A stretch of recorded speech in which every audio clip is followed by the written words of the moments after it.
Kata dokter, intermittent fasting bisa jadi awal hidup sehatmu, bukan cuma buat turun berat badan. Intermittent fasting itu bukan hanya soal menahan lapar, tapi juga menahan diri dari makan berlebih atau ngemil gorengan jam 10 malam sambil nonton sinetron. Iya, IF itu bukan diet instan, tapi gaya hidup sehat yang diam-diam bisa menyelamatkan kita dari penyakit jangka panjang. Orang kadang salah kaprah, IF dianggap cuma alat turunkan berat badan.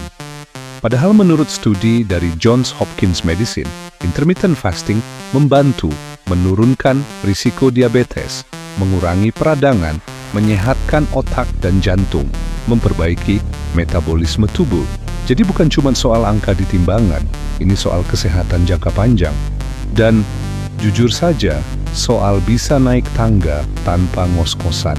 Tubuh kita saat tidak terus-terusan mengolah makanan, akhirnya bisa bersih-bersih dalam. Ada proses namanya autofagi, semacam petugas cleaning service di dalam sel. Dia buang sampah-sampah sel rusak, dan itu hanya aktif saat kita tidak makan. IF bukan berarti harus kelaparan. Kuncinya, jadikan kebiasaan, bukan beban.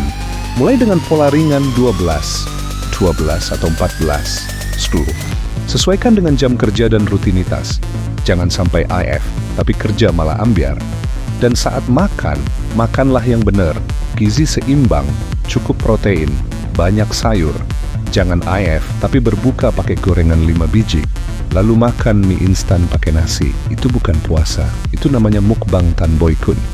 Intermittent fasting itu bukan jalan pintas, tapi jalan pulang ke tubuh yang lebih sehat. Bukan sekadar biar kurus, tapi supaya hidup lebih ringan secara fisik dan pikiran. Kalau Anda merasa terinspirasi, jangan pelit.